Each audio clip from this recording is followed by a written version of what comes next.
Let us mourn her with a traditional ballad.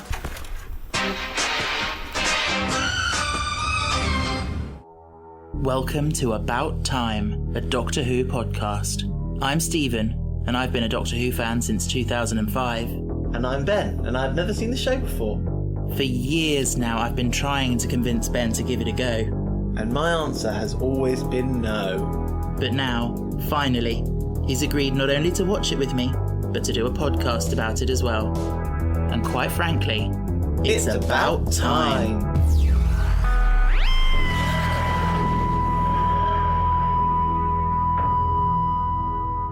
Hello, we're back.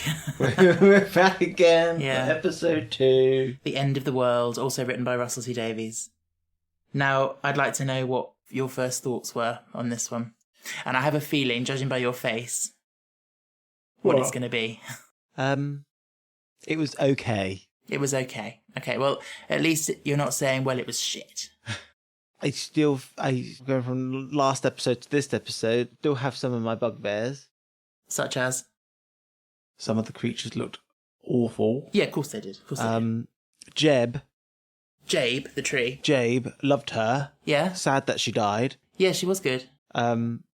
And I thought she looked good. Yeah. And then you look at some of the other makeup, hence the blue people, and it was just literally a bit of snazzaroo, dabs on her face, and a gem on his forehead, done. It felt a bit sloppy. It looks like a poor man's Mystique. What's that? Mystique. Is that a band? No. It's X-Men, Stephen. Oh, okay, sorry, I don't know. You'll quickly learn. I'm not very good with pop culture. Yeah, Mystique she's blue and scaly and she can transform into anyone. Okay. They looked very glossy and very sweaty, and I just felt like, I don't know. And they were killed off really quickly. Both of them were. But there's a reason for that, because it takes away anyone official who's there in an official capacity, and it leaves the guests on their own. But yeah, there's a big cast in this episode, like a lot of guests, and I think it was a very ambitious episode for them to try and do so early on. And you can see that they really kind of scraped the barrel of their budget to try and fill out all the background extras. But yeah, I think it was an ambitious episode to do. But I think concept-wise, I think you can see why they went with it. Like, because it's Rose's first trip in the TARDIS, they wanted to take her somewhere extreme, like so far away from her home time, but also related to her home planet of Earth. Yes, I can understand that. Like New Age Rome, I hope they come back to that. Oh, the New Roman Empire, yeah. Like that sounds fascinating, and I really would love to see an episode based on that. But if they had more money, what would have been nice in that beginning scene in the TARDIS is when he says, "Okay, we're 100 years in the future." She actually pops her head out the door and has a quick look. Yeah, I thought she was going to. I was like, ugh, they didn't. Overall, the episode was enjoyable. Yeah. The writing still really good. Yeah. I felt like Chris Ferguson was You still fancy him? particularly very good in this episode, and I think like when he was talking to JABE, and he had a tear, and I was like, oh my god, like he is. The subtlety in his characterization was brilliant. Yeah, he's a fantastic actor. Did I think the episode in certain points went on a bit too long? Yes, I did. Okay, which bits did you feel it was dragging? When he was stood next to the bladey things, and I was just like, oh, hurry up. The fan blades. Yeah. I do think that bit's particularly cheesy. Yeah. Question, Stephen. Yeah. Who voiced Cassandra? Oh, did you not? I was going to ask. I was trying to work it out. That was going to be one of my questions. Did you recognise the voice? And I do recognise it, but let me give you a hint. Welcome to your first flying lesson. Oh, Zoe Wanamaker. Yes. Okay. Oh, okay. Yeah, I can totally hear it now. Yeah. Yeah, I can totally hear it. She's brilliant, I think. Yeah. And it was a great, for Doctor Who coming back, they as you'll see throughout the series, they did get some very good guest stars. Yeah, it's just a shame that she's particularly quite good, and then she was just a voice, stretched bit of skin. Do you not think that's a cool concept? No. Do you not? No. Organs are bulky. Yes. And organs are needed to live, to breathe, to oxygenate in the 21st your blood. century they are. Yeah. By the year 5 billion, who knows what science would have been able to do? So they can get rid of a brain. Her They brain was can't- there. Her brain was there. It was in a jar underneath the frame, connected to her. Oh. Really? She's got a brain and she's got blood and skin. I'm not sure if she has any other organs hidden away. No. So I mean, she's absolutely bizarre and ridiculous.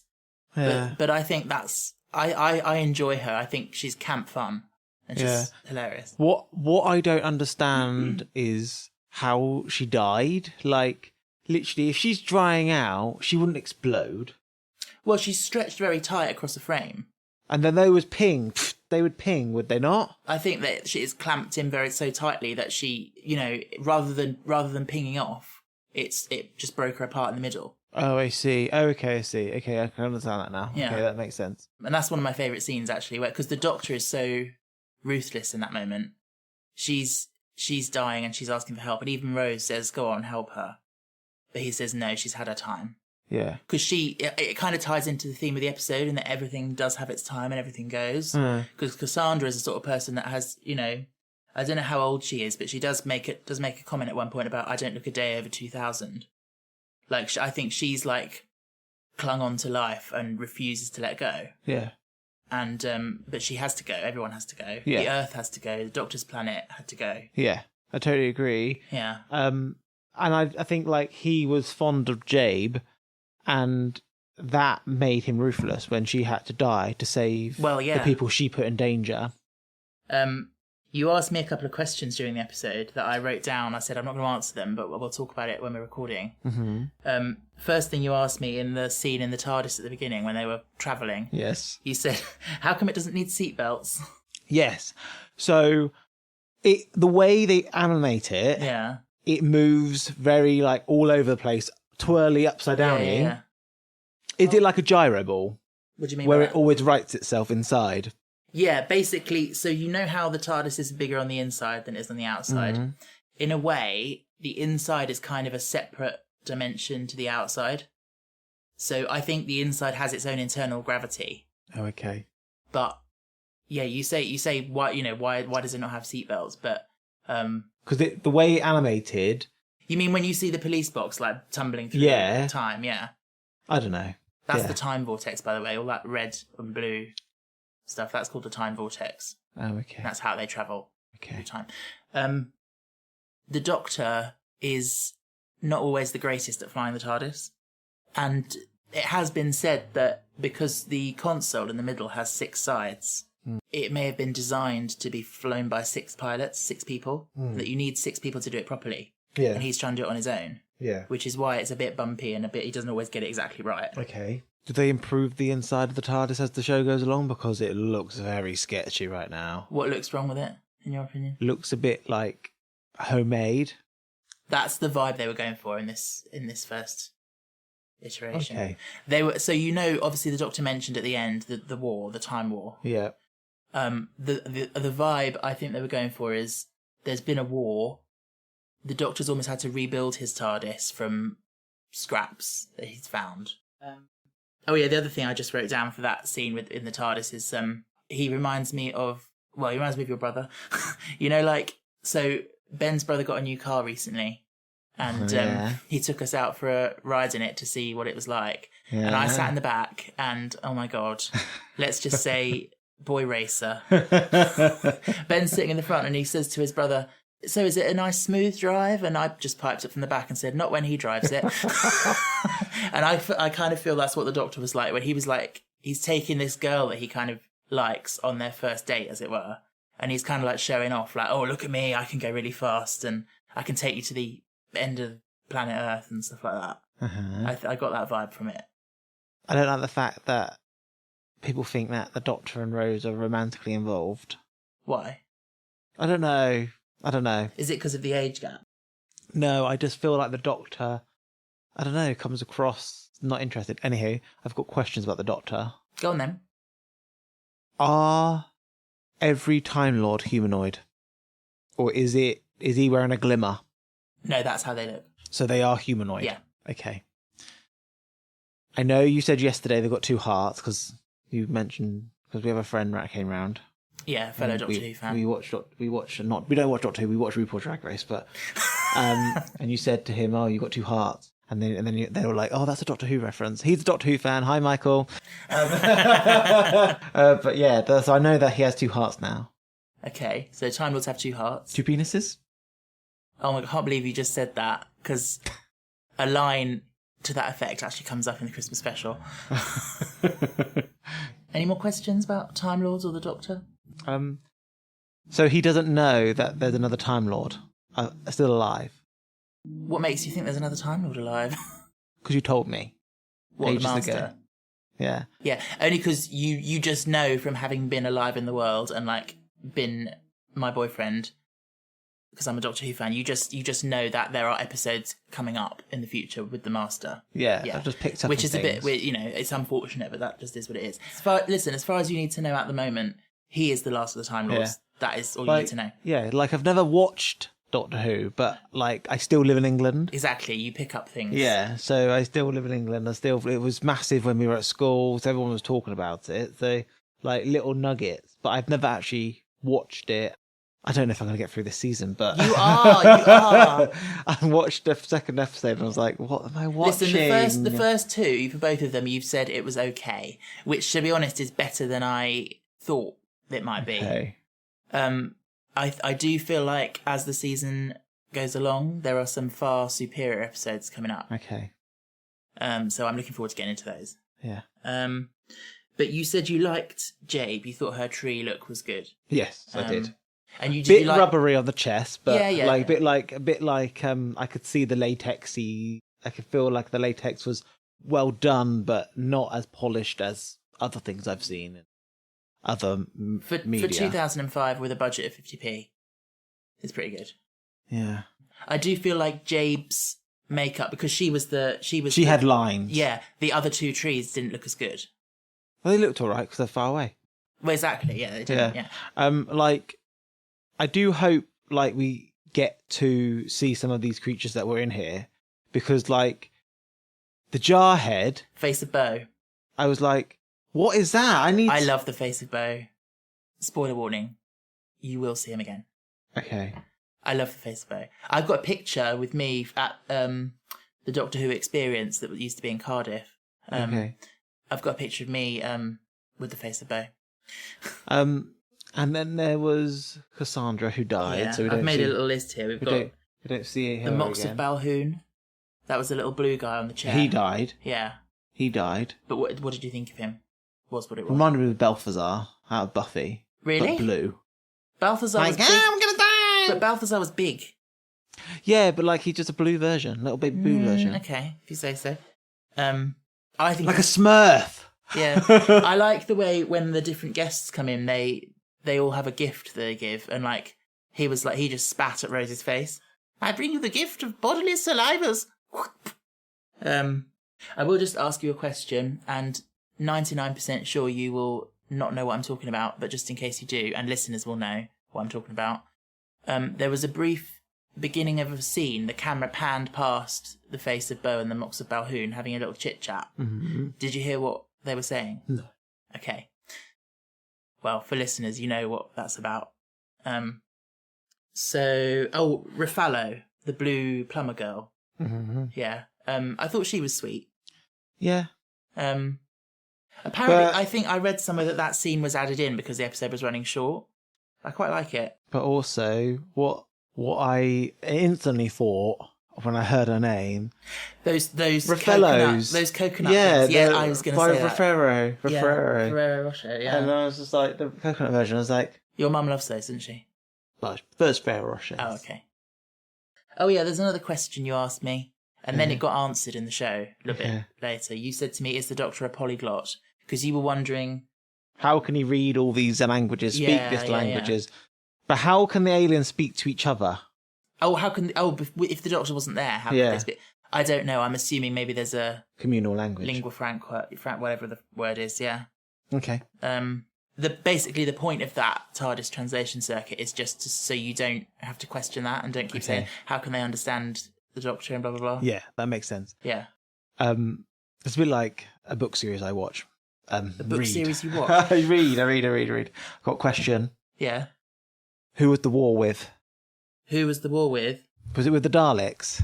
Primarily, yes. Primarily with the Daleks, but there were lots of people and races involved.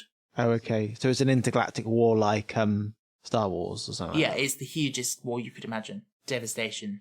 The Nesting Consciousness in the last episode, they mentioned something about a war because they were involved. And the Doctor said, I know, I was there. And they lost their planet? Yeah.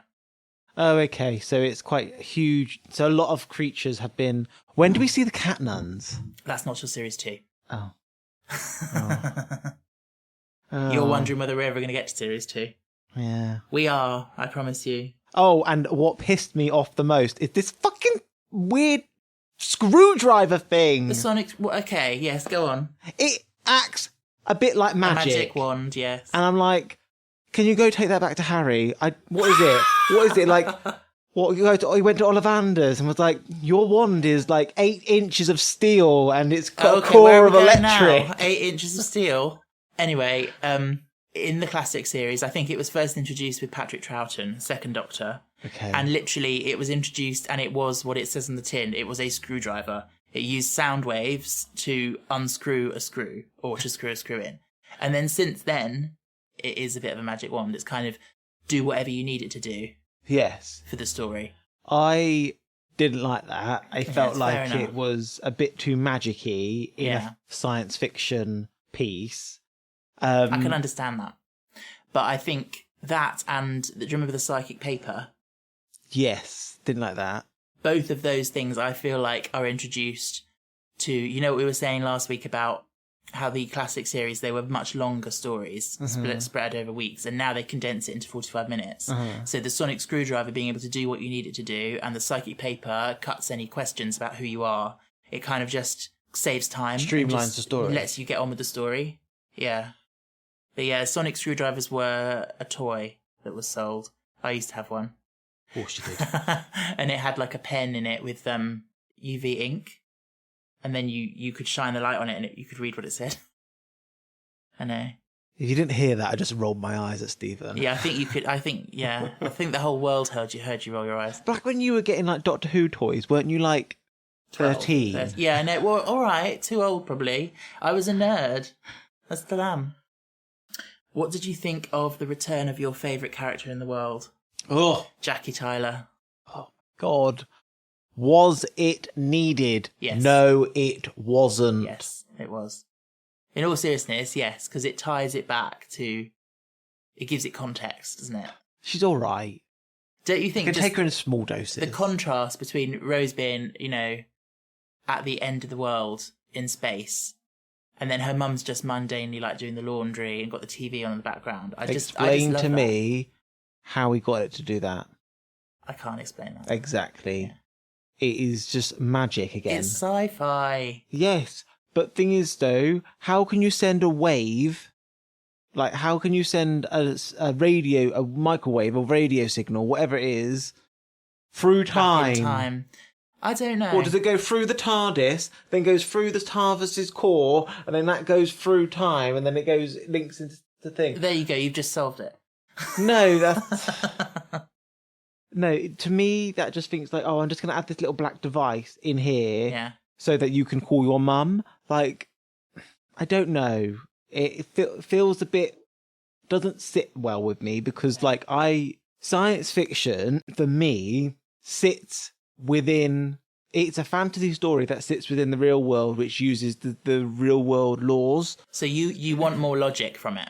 I want more logic. I want to use the word in the genre science. Like it is science based and all this, and it's dealing with like really convenient tools to tell the story. And this is where I think it comes from that Russell T Davies isn't a sci-fi writer. No, I think that's a very valid viewpoint, and he's good at characters, like you say.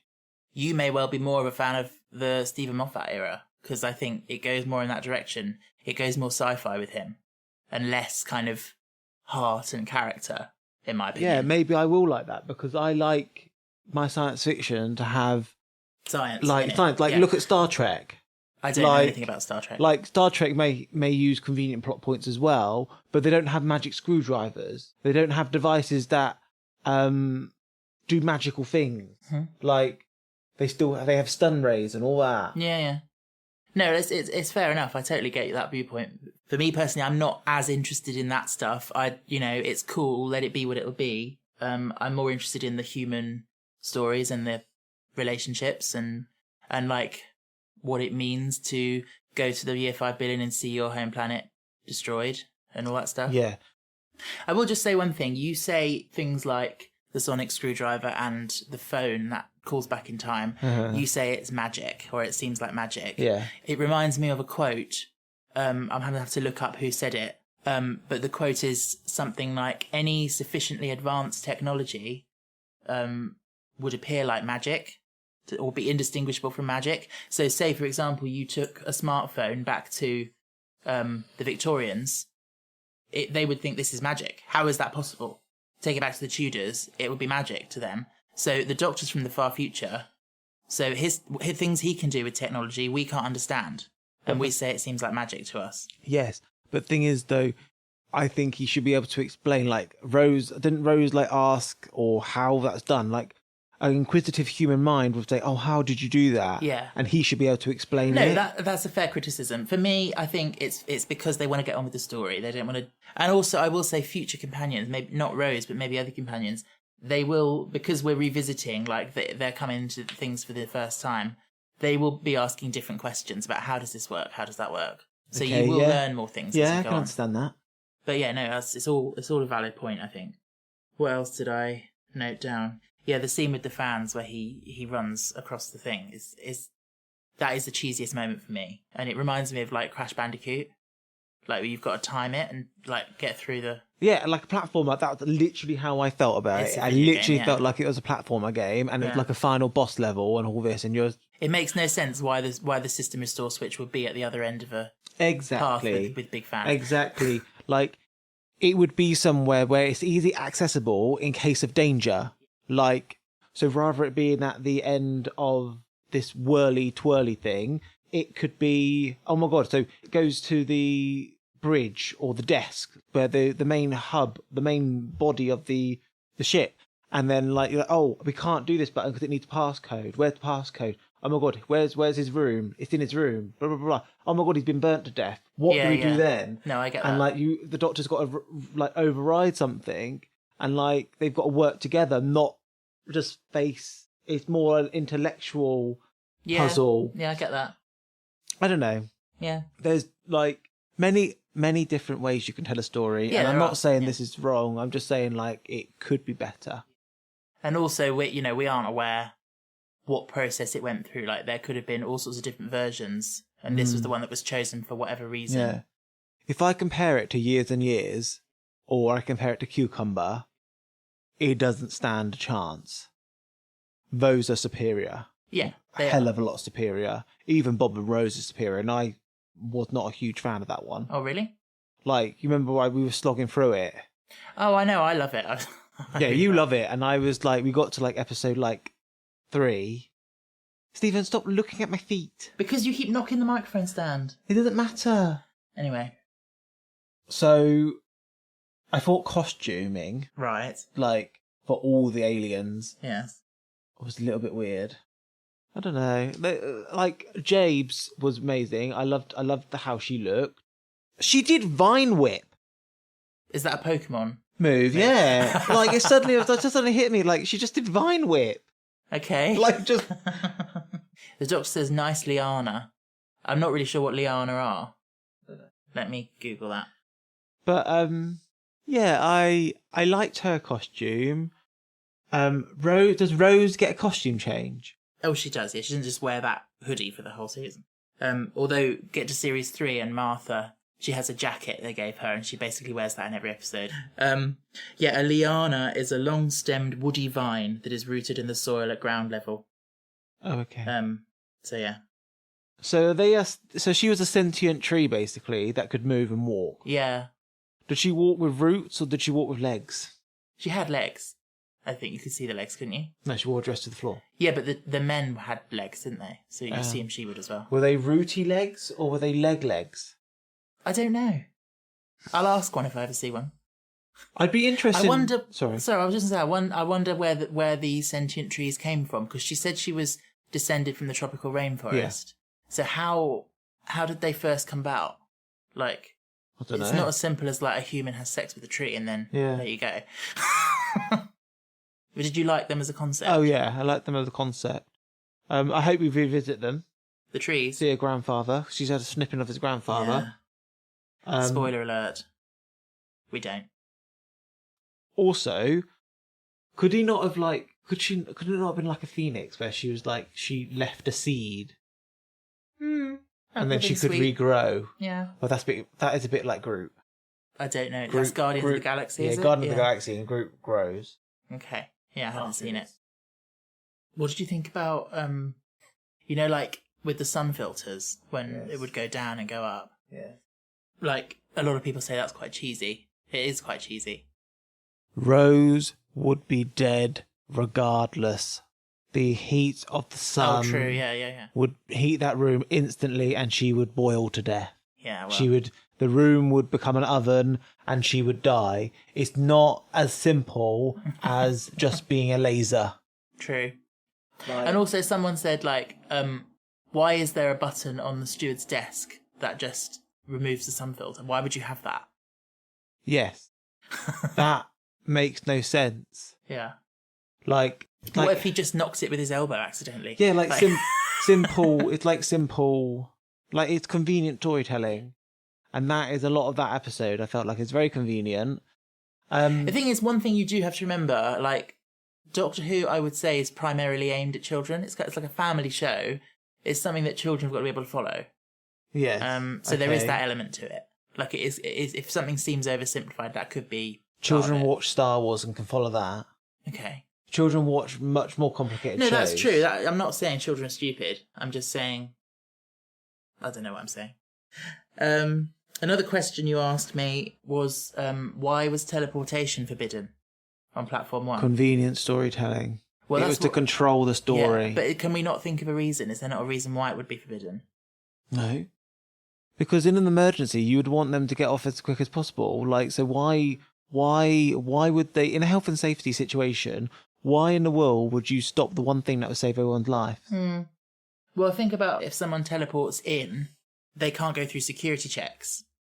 There's things like that, because anyone could come in. Then have it as like a teleportation docking centre where like it's not everywhere, like in Star Trek, where they've got their like, I don't know what it's called. Have you watched Star Trek? I used to watch Star Trek with my mum. I've never watched it. And I can't remember what the little station's called where they go down to planets and they only can teleport on there. I have no idea. So I don't know. There'll be people listening who know. Yeah. Screaming at us. Yeah. So overall then, give me a quick fire list of things you liked about this episode. Okay. I like JABE. Mm-hmm. I like Christopher Eccleston. Yes. I thought Billie Piper was much better in this episode. I felt like she was finding her feet. I think you quite liked her in the last episode as well. But she was particularly much better, like playing like she was particularly human. And I thought I quite liked that. And I think I'm giving her like a bit of a warm up phase. Like after like episode 4, I don't want any stopping acting. Okay. Like you've had 4 episodes.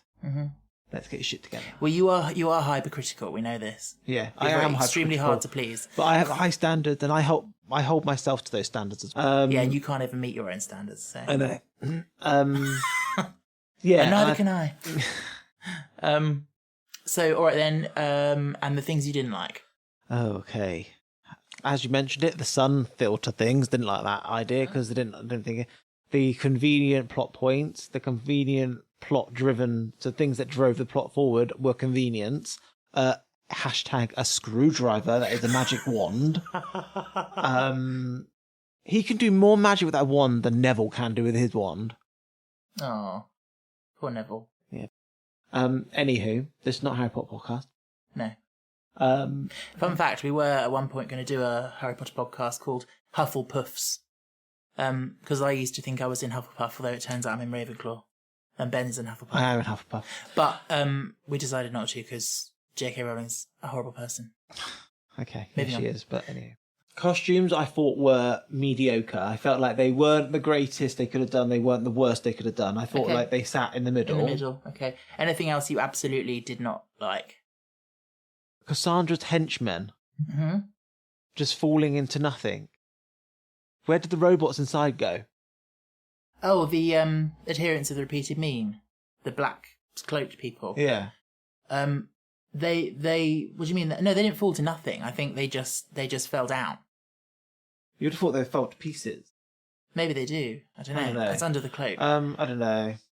I remember there used to be a program every episode, Doctor Who, would be 7:00 till 7:45, and then you could go to BBC Three, where they had a program called Doctor Who Confidential, and they had a 45-minute making of that episode, which for the fans like me, it was. You watched it? Oh yeah, absolutely loved it. And then when they released the DVD box set, they released what they called the cut down versions, which was like a 10-minute edit of each episode of Confidential, and so I find that really disappointing that you can't watch those originals anymore. Oh. But anyway, yeah, I was going to say that the adherents of repeated meme falling down. I always remember them showing that they did that with balloons, like there were balloons inside the cloaks that popped or something. Yeah, and that's what it looked like as well. That's what I didn't like. Visuals I still think are very weak. What was your favourite thing about the episode? If you had to say one thing. My favourite bit was when the Doctor and JABE were in the tunnel. Uh-huh. When they were the first time they went off together. Yeah. And she was saying basically, I'm sorry for your loss, basically. Yeah, and all this. yeah. And he did that one tear, and I was like, you're such a good actor. Yeah, that is And a like, good bit. No, yeah. Yeah, he's still my bae. I still find him so attractive. Sometimes I think back and I think I was so stupid as a 12-year-old.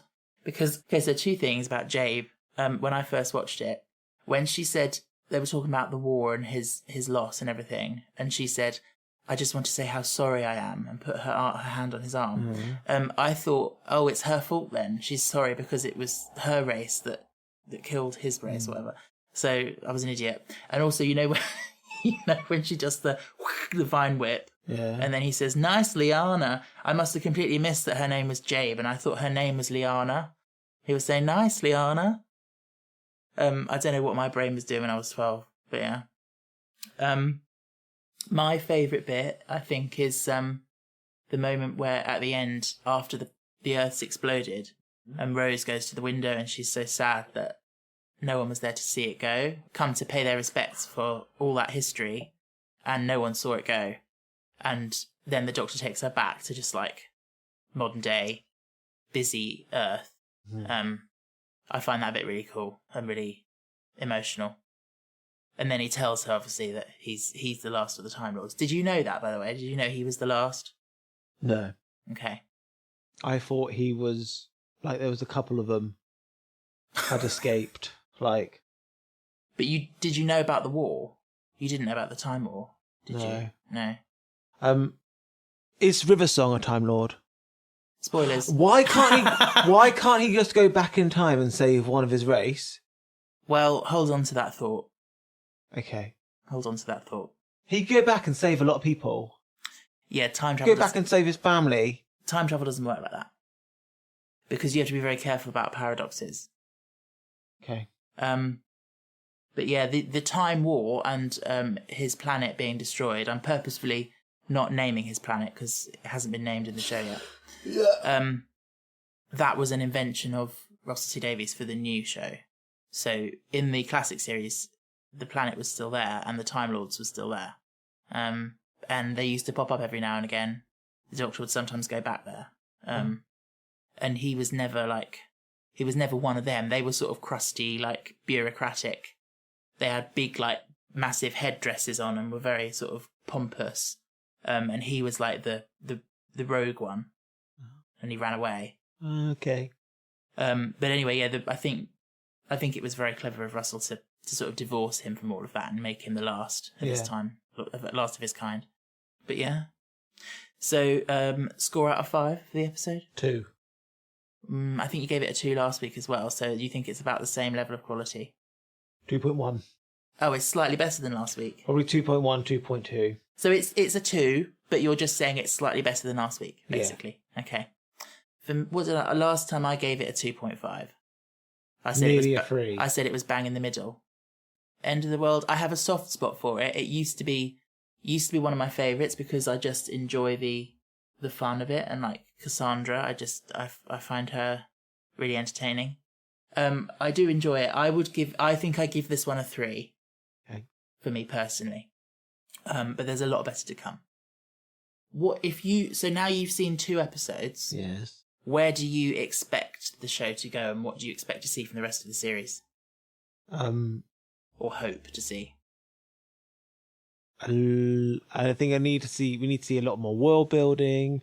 We need to see a lot more like where what the TARDIS is capable of, like, and all that type of stuff. We need to start maybe seeing characters that reoccur, not just Rose and the Doctor and the mum that is 5 million years away. We need to see characters that, like, you know what I mean, like, that we can build a story with. Like, if there's no romance arc, what is the arc for the story? Are they small arcs on every episode, or is it like all about Rose's character development and realizing her mortality in such a big universe? I don't know. So that's probably what I'd expect. Yeah. I think it's all of the above, what you just said. I think there is a romance arc. You know that. We've discussed that. Is there? You'll see as it goes along. The Doctor comes across quite asexual, though. Yeah, but that's because that's how he's always been. And he's very shut off, isn't he? He's recently, in his timeline, he's recently lost his home and his people. He's going to be closed off. But I think Rose is good for him. And you say Rose has her own character arc. The Doctor has his own character arc. Yeah. That's episode 2. Are we wrapping up? Well, wrapping up. Okay. Thank you for listening. Yes. If you want to talk to us at all, we're on Instagram. And, well, we are on Twitter at time of recording, but it's literally God knows what Elon Musk has done to it, because I've been reading that Twitter's got about a week left before it implodes. So if Twitter still exists, we're on there as well. You follow us on both of those at AboutTimecast. You can also email abouttimecast@gmail.com if you want to. Send us an email, ask us questions. You can ask me questions, you can ask Stephen questions. Ben doesn't have access to the email account, so if there are any spoilers in there, that's okay. Stephen is the admin to this whole operation. Yeah. And I am just along for the ride. A pretty face. A pretty face. Yeah. No. I'm not just a pretty face, as Cassandra says. You are a pretty face. No. You are. Oh, Ben's tired. I think that means it's time to go. I need to make my blondies. Oh, he's baking blondies. Okay. I have no cocoa powders. I can't make brownies. Okay. Well, take care, everyone. I hope you're enjoying our thoughts on these episodes. And we'll see you next time. Au revoir. Au revoir. Bye-bye.